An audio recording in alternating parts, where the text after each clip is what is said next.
My brother and I have an uncontrollable attraction to men.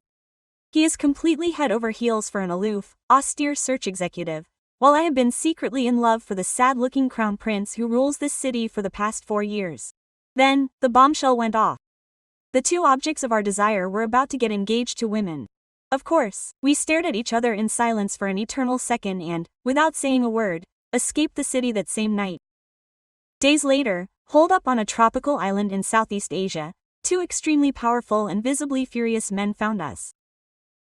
There I found out that my brother, the idiot, had left a post before running away that read, verbatim, "My sister and I are starting our new life together. Incest is the best. Bye, losers." When I found out Julian was getting engaged, my mind completely collapsed. I thought I was ready. He had always been unattainable to me. Still, it hurt like something alive had been ripped out of me. Maybe because we had grown closer lately. Just a week before, we had gone to a classical music concert together. I was so nervous that I didn't sleep a wink and ended up falling asleep on his shoulder for half an hour, drooling like an idiot. He just chuckled quietly. Quote, "I'm not dead yet," he said when I apologized for moving my numb arm. As we were leaving the auditorium, a beautiful girl ran up to him. Quote, "Julian, are you coming alone?" "Hey, Clara," he replied, pointing at me with his chin. "I came with her. Is she your girlfriend?" The other one asked with wide eyes. I didn't say anything quickly. He answered for me, "Just a friend." When she asked him to take her home, Julian looked at me first as if seeking permission. I forced a smile. "Go ahead, no problem." But in reality I panicked and made the first excuse that came to mind. "I have to stop by the pharmacy. You guys go." He stopped. "Are you sure it's okay if I take her alone?" Sure, I lied. Clara muttered something like, "How generous," in a sarcastic tone. Ever since that night his messages have become cold and distant. I didn't know how to fix it, so I stopped writing to him first and then the official announcement of the engagement came. I locked myself in the back garden with a cheap beer trying to drown the pain. My brother Saul found me there drinking alone. Don't tell me it's because of Julian. We are identical, two disasters in love with impossible men and with zero luck in love. He's all theater and impudence. I'm shy to the point of ridiculousness. He's chasing Adrian, a business shark with no blood in his veins. I'm still pining for Julian, heir to half the city. Then my friend Sophia sent me an explosive message. The cold tycoon who obsesses Saul was also getting engaged. My brother froze, opened another beer and said, "Pass me one." We drank in silence until he blurted out, "Hey, what if we took off to a private island for 2 weeks with no cell phones, no drama?" It seemed like the most brilliant plan in the world. We bought the tickets that very morning. Before I left I wanted to see Julian one last time. I went to a charity gala. I hid in my usual corner and almost fainted when I saw him appear in a tuxedo. I tried to sneak away, but Carlos, Saul's friend, caught me and offered to take me. Just then Julian appeared behind me like a ghost.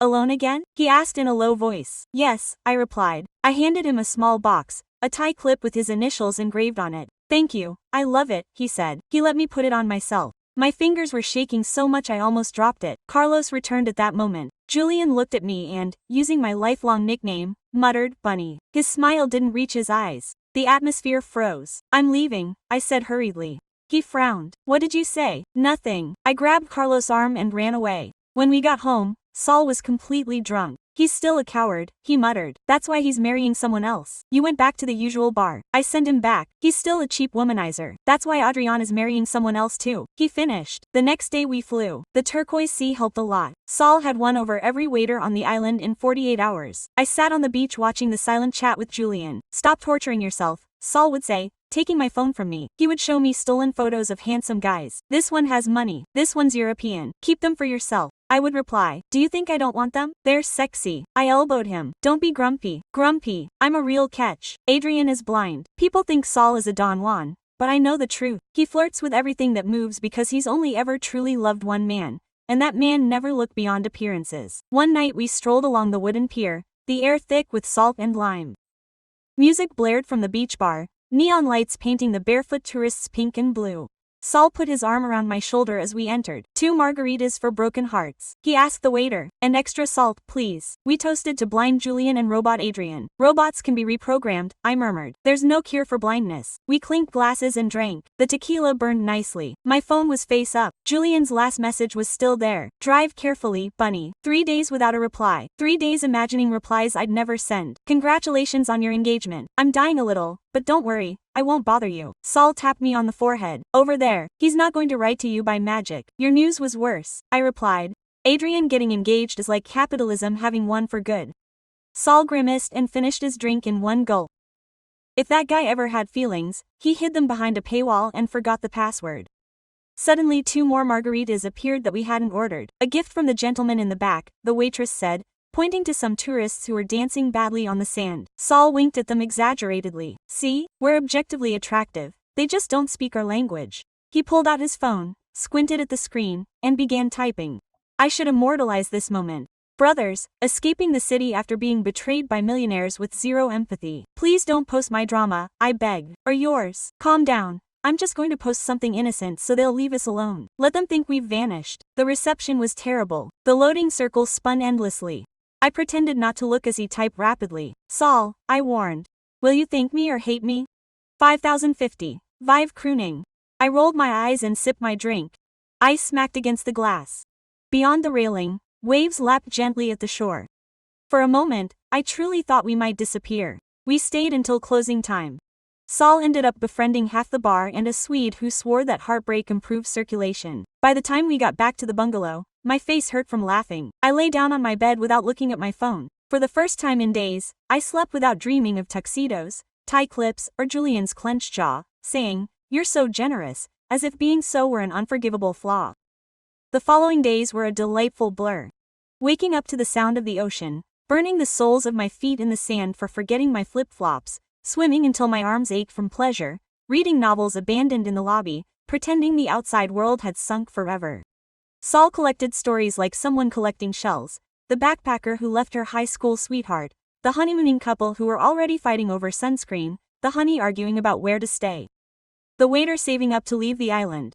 Look at us, he said one afternoon as we lay in 2 hammocks under a giant striped umbrella. We're not running from love, we're just delegating our anxiety to complete strangers. Speak for yourself, I replied, although I knew he was right. Even here Julian was still a shadow glued to me. Every time my phone vibrated with some nonsense, my heart skipped a beat. It was never him. We'd gone 2 weeks without contact, without stalking, without updating social media, without spying on engagement announcements, but that didn't stop my head from filling in the blanks. His fiancée was pretty, she was smart, she laughed at his dry jokes. Did she know that he preferred second fiddles because he said they never got enough affection? She knew that her shoulder was the best pillow in the world when I, unintentionally, drooled all over myself in the dark. On the 4th night, a storm broke and suddenly the wind bent the palm trees as if they were bowing to the sea. The rain pounded on the bungalow roof with such force that it sounded like endless applause. The light flickered a couple of times and then held. Saul sang out of tune in the shower. I sat cross-legged on the bed looking at the photos I had taken those days, trying my best not to type Julian's name. At first I didn't hear the door, only the storm. Then came a sharp, firm, insistent knock that cut through the roar of the thunder. Room service, I shouted, even though we hadn't ordered anything. The knock came louder. Saul, did you forget something outside? The water turned off. What? The knock came a 3rd time and then a deep voice. Calm. Sarah, open up. I froze. I knew that voice. I had heard it in boardrooms giving cold speeches about urban regeneration. I had heard it in my kitchen at 2 in the morning when he had carelessly left leftovers. I had heard her next to my ear in the darkness, giggling softly as she drooled all over me. Sarah, Julian repeated, open the door. My heart pounded against my ribs so hard it actually hurt. For a second I thought I had finally gone crazy and my brain had decided to turn the night into a horror movie. Then another voice, sharper and with an edge of anger. And tell your brother to open the next one before he breaks it down. Adrian, I got out of bed so fast that my phone fell. My clumsy fingers struggled with the latch. When I finally yanked it open, the wind ripped the door off and sent sand and water flying inside. 2 men in the covered hallway, rain glistening on their shoulders. Julian in a white shirt, sleeves rolled up to his forearms, black hair soaked and disheveled, his eyes fixed on me as if he had just caught something he had been chasing for months. His jaw was so tight that a muscle throbbed in his cheek. Adrian, standing back, black shirt, black pants, as if the storm had dressed him in mourning. He was the kind of attractiveness that made people sit up straight without realizing it. Severe. Exactly. His face barely changed, but his eyes were pure ice, looking past me and inward, as if waiting to confirm what I suddenly remembered. That first sentence that had occurred to me weeks ago as a joke, my brother and I are Simpsonals. Standing there between the storm outside and the storm in the hallway, I understood the absurdity and terror of it all. How did they find us? I began. Julian held something up between his fingers. My phone blinked with a new notification. My stomach lurched. How do you have my phone? You dropped it in the lobby, he said. You didn't put a password on the screen. His voice was sharp, restrained, but his eyes were burning. He had seen the notification. It led to terrible flashbacks. My brain searched for the worst-case scenarios. Sophia had given me away. The bank had called me for maxing out my card. In a fit of panic, Adrian took a step with his own phone in his hand. The screen glowed with a screenshot. I couldn't make out the details, but I recognized the format. Social media post. Familiar profile picture. My brothers. Saul's voice came from the bathroom. Who's killing who out there? Adrian's tone was calm, but you could feel the rage vibrating underneath like a live wire. Samuel, he said without raising his voice, if you don't come out right now, I'm telling security to disable your door and drag you out. The bathroom door flew open. Saul staggered out, wrapped in a towel, hair dripping, blinked in the hallway light and froze when he saw them. Oh, he mumbled. Hello, hello, Adrian repeated. The monosyllable appeared with enough contempt to level a town. Interesting status update. Saul's gaze flicked from Adrian's phone to mine, and Julian's face drained of color. Oh, no, he whispered. Oh, definitely not. Julian turned the phone so I could see the screen. Screenshot of Saul's post. My sister and I are starting our new life together. Incest is awesome. Bye, losers. Below, a swarm of laughing emojis, shock reactions, and comments piling up like fireflies. My knees buckled. I grabbed the frame. You posted it. I blurted out, Saul. I was drunk. I screamed. It was for close friends only. A stupid joke. No one reads my stories. Your account is public, Adrian said. It took my press team 20 minutes to start getting calls. Investors, journalists, advisors asking if I knew my design director had gone on an incestuous honeymoon to Southeast Asia. Saul groaned. Honeymoon, you saw us. We fought over breakfast milk. I tried to process everything at once. Saul had posted that, before we left. His account was public. Adrian's team saw it. I looked at Julian. How did you know where we were? He exhaled slowly. You used your card for the tickets. Security flagged your names at immigration, and then your beautiful posts started trending locally. The island is small. The resort staff recognized you from the photo. He handed me back my phone. My hands were shaking so badly I almost dropped it again. Why did you come? I asked, my voice hoarse. To arrest us for bad jokes. Saul groaned. Please don't arrest us. I get bruises from nothing. The corner of Adrian's mouth twitched. In another universe it would have been a smile. Here it was compressed fury. We came, he said, because you disappeared. You ignored every call and let the world think whatever it wanted. His gaze swept over us, which, thanks to Samuel, is now that you're having an incestuous relationship in some Asian paradise. Saul flinched. It was a harmless joke. It was a crisis. Adrian cut him off. Julian didn't take his eyes off my face. The wind blew his wet hair across his forehead and he didn't flinch. Why didn't you tell me you were leaving? He asked quietly. Anger mixed with something deeper in his eyes. Hurt. Maybe betrayal. I went to your apartment twice. I swallowed. And why would I tell you? I replied. You're engaged. The words hung there. Louder than rain. Something cracked in his expression. So that's what this is about, he murmured. You saw the ad and decided to run away. What did you want me to do? I exploded. The dam inside me had completely broken. Send you a fruit centerpiece as a greeting. Give your fiancé a blender as a gift. Saul muttered. I would throw a brick through her window. Adrian glared at him. Saul, shut up. Julian stepped forward and stopped just inside the doorway. Rain dripped from his sleeves onto the tile floor. He smelled like the clean, furious sea. My engagement was a hoax, he said, emphasizing each word. A leak. My father's team let him loose to corner me. I hadn't agreed to anything. I laughed. A sour, ugly sound. How funny. The press sold it as a done deal. Why did you disappear? He replied. You stopped answering my messages and walked out of the gala with Carlos as if I were just some random stranger. What did you want me to think, Sarah? That you were testing my commitment, my patience. My blood was pounding in my ears. You showed up at the gala just because it started and his eyes darkened. The woman everyone expected me to introduce as my future bride, made it clear that she was more attracted to my heritage than to the person behind it. I attended that gala just to meet you. It wasn't like that. My voice cracked. You barely looked at me. I couldn't take my eyes off you. Her jaw clung, but every time she took a step forward, you took a step back. Images flashed through my head like someone leafing through an old album. Me at the concert, assuring Clara that we were just friends. Me outside the gala, almost forcing the brooch box into her hands and running away before she could react. Me clinging to Carlos's arm like a lifeline while Julian's eyes followed me unreadably. You called me generous, I murmured as if it were an insult. And I did, he replied slowly, because I felt like you were giving me your pain. You kept saying that you were fine with any woman who was around me, that you thought she was pretty cool, that you were fine with me taking her home, that you were fine with me being engaged to someone I hadn't even touched my lips to.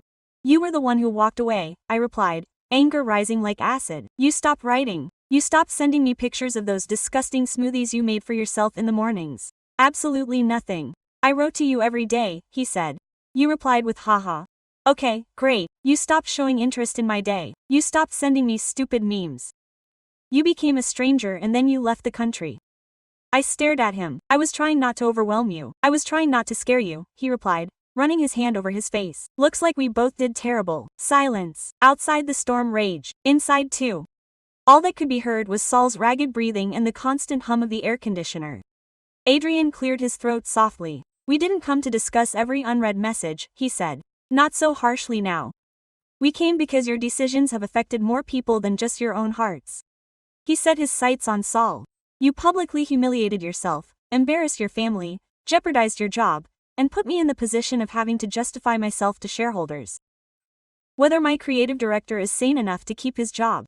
Saul's shoulders slumped. I'm sorry, he mumbled. I didn't think anyone relevant would see it. I thought it would fade away like everything else I upload. You are relevant, Adrian said quietly. That's the problem. Everything you do multiplies. Saul blinked as if he'd never been told. I looked at the four of us huddled in the lobby of a cheap hotel room, the sky falling in. All wounded in different ways by the same absurd and piercing wound. Love that was silent, twisted, or misguided. I thought about how I had lived the last 4 years, revolving around Julian like a satellite, adjusting my schedule, my emotions, my tides to his gravity, settling for crumbs because I was terrified of demanding more. I thought about Saul covering his loneliness with glitter and jokes while he fell apart for a man who had convinced himself he was incapable of tenderness. We had all been puppets, yes, but not just of them, also of our own fear. I stood up. We were wrong, I said. Saul's post was stupid. Running away was cowardly. Silence as a weapon is a terrible way to communicate, but we are not their image crisis for them to manage. I am not a rumor to correct or a plan B that you resort to because the commitment cost you dearly. My voice grew stronger. Before talking about investors, parents, or social media, I need one clear answer. Julian watched me. Did you come because you genuinely care about me? I asked without looking away. Or because my disappearance was tarnishing your reputation? Something akin to pride flickered in his eyes. If I cared about reputation, he said, I wouldn't be standing here in wrinkled clothes after catching the first available flight. I wouldn't have spent 3 hours arguing with Adrian about whether it was crazy to chase after 2 people who didn't seem to want to be found. I wouldn't be telling you that my father thinks I've lost my mind and that my supposed fiancé's family is threatening to sue me. Your supposed fiancé, I repeated, my chest tightening. I told them he didn't simply respond. Yesterday, before boarding the plane, my breathing stopped. You called off the engagement. I never agreed to let them announce it, he said. I was an idiot to let the rumor circulate. I thought you didn't care, that you really just wanted to be my friend, that you'd be infinitely understanding, even if it ruined my life. And then you left and I realized I was about to marry a stranger, while the only person I wanted to be with was drinking cheap beers somewhere, convinced that I had chosen this. A flash of lightning illuminated his face for a moment, pure exhaustion and something naked, without filters. I couldn't keep up with half measures anymore. I stepped out into the hallway outside. Rain spattered my skin. We were so close I could make out the shadow of his stubble. The small scar by his eyebrow. At 13 he crashed into a glass door and blamed architectural minimalism. Say it, I whispered. Say exactly what you want. His Adam's apple bobbed. For a second I thought he would regress to the measured, polished Julian everyone knew. Instead, he exhaled and surrendered. I love you, he said. I've loved you ever since you proofread my statistics presentation in front of the entire room and didn't flinch when I glared at you. The corner of his mouth twitched. I've loved you every time you fell asleep on my couch and drooled on my pillows. I loved you when you threw up in my car after the company party and still tried to apologize for adding texture to the leather seats. I loved you that night at the symphony when you told Clara you were just a friend and part of me screamed for her to accept that and move on, while the other wanted to shake you until she really saw me. The rain blurred everything. I didn't know if it was drops or tears. I glanced over his shoulder. Adrian, arms crossed, the ice gone from his expression. Saul clutching his towel like it was a life preserver, his eyes wide. What about you? I asked Adrian before I could change my mind. You fly first class across the Atlantic every day. Why come in person instead of letting HR clean up an unfortunate tweet? Adrian's gaze slid to Saul. For a moment, his mask cracked. Why? He repeated slowly. My creative director disappeared without warning, and I realized that if he never returned, I would have to live with the knowledge that the last thing I said to him was that his latest proposal was ineffective, when what I really meant was that I was terrified of how much it affected me.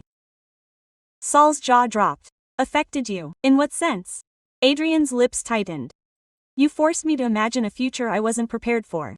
That doesn't answer anything, Saul whispered. That's all I can say now, Adrian replied. But I crossed an ocean to say it face to face. I looked at them. Two men who for years had lived on pedestals inside our heads, now soaking wet in the hallway of a seedy motel, confessing things they never dared to say when we shared a city. In the movies here I would throw myself into Julian's arms, we would kiss in the rain and the soundtrack would solve the rest. In real life, my heart was still a bruised organ that, against all odds, my aunt had fled to the other side of the world because she didn't know how to exist without orbiting it. Jumping into his arms now would be repeating the same mistake with better lighting. I took a deep breath. I love you, I said, because if I could survive the hurricane of humiliation my brother unleashed on the internet, I can survive telling the truth. His eyes flew open. Saul let out a stifled groan. I've loved you for a long time. I thought I could settle for being your friend, then your companion of convenience, then another box in your diary. Not anymore, but loving you doesn't mean I trust you anymore, I added softly. Pain crossed his face. Not when you let your father run your life as if it were a stock market ticker. Not when you let rumors define us instead of talking to me, not when I let my own fear do the exact same thing. If we're going to try, it has to be different. How? He asked, his voice hoarse. No more half-truths, I said, no more generosity that tears me apart inside, no more letting other people's expectations dictate our choices. I need time to become someone who doesn't constantly revolve around you. I need to go home, get my life in order, my job, my accounts, my self-esteem, and you need to get yours in order too. If you really want to be with me, prove it to me with actions, not grandiloquent statements. Julian froze. So what does this mean? Maybe it's a door, I replied, neither wide open nor bolted, just without a latch. Quote, for the first time, he swallowed slowly. He nodded. Can I work with a door behind me? Salka cleared his throat loudly. What about me? He asked, looking at Adrian as his towel slipped a little.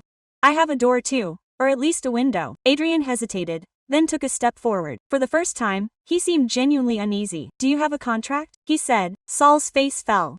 Wow, romance is on fire today. A contract, Adrian repeated, in which I agree to stop pretending that your value to me is only professional, in which you agree not to publicly announce incestuous relationships with family members while you work at my company, and in which we both admit that our relationship needs adjustment and, above all, time. Saul raised an eyebrow. So you're asking me to negotiate feelings through a legal document? It's the only language I'm fluent in, Adrian replied. A hint of irony twitched at the corner of his mouth. Unless you'd rather have dinner with me. Saul's towel dropped another inch. He held it, his eyes wide. I can have dinner without my sister, without a cell phone, and without a single joke about kinship. That would be ideal, Adrian added. The storm began to subside. The rain turned from a deluge to a gentle drizzle. Somewhere along the beach, a generator came back on. Lights flickered in the other bungalows. I suddenly felt exhausted, but not in the hollow way that came after an engagement announcement, but in the way that comes after dragging something very heavy from the bottom of the ocean and finally setting it ashore. Okay, I said, this is what's going to happen now. Saul and I get dressed. You two step back and let us breathe. Then we all sat down somewhere with chairs and food and talked like grown-ups who weren't competing on a reality show. Saul snorted. I'll have to put on pants. Yeah, 3 voices answered in unison. He pulled the towel to his chest theatrically. Tightness. Adrian's eyes softened in spite of themselves. Julian gave me the hint of a smile. In that moment I realized how surreal it all was. A week ago I was crying into cheap beer on my patio, convinced that my story was over. Maybe this wasn't a happily ever after yet. Maybe it was just a different beginning. When Julian stepped back to give me space, his fingers brushed mine for barely a second. A current ran down my arm, but I didn't hold on. What did he still whisper? I asked. He held my gaze. I'm going to decide whether to walk through that door or smack my nose. How generous of you, I said ironically.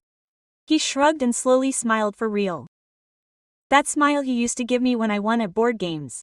I'm practicing better phrases. Me too, I admitted. Hours later, when the storm had completely passed and the 4 of us had moved to the resort's restaurant after Saul had tearfully apologized online in a text written by Adrian's communications team. After Julian showed me the email in which he officially rejected the engagement schedule imposed by his father, I was left alone on the beach. The sand was cold, the The sky was clearing up. Stars were peeking out between shreds of clouds. Distant laughter came from the restaurant. Saul scandalizing the waiters with his version of events. Adrian trying not to laugh.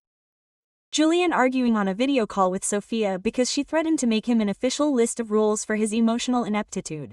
My phone vibrated. New message from Julian. No more rumors, just this. When you get back, I'd like to treat you to another symphony. A real date, no date nights, no drugstore stops. Deal, I replied. I stared out at the horizon where the Black Sea merged with an even blacker sky. The line was blurry, but it existed. My heart ached. It was still healing, but it throbbed with something very much like hope. My fingers hovered over the screen. Deal, but this time if I fall asleep on your shoulder, you pay for the dry cleaning. His reply came in seconds. It's worth it. I smiled. I put the phone away and let the waves lap at my feet. The future was still uncertain, chaotic, full of negotiations, contracts, and various emotional therapies, but for the first time in years I felt like it could truly be mine.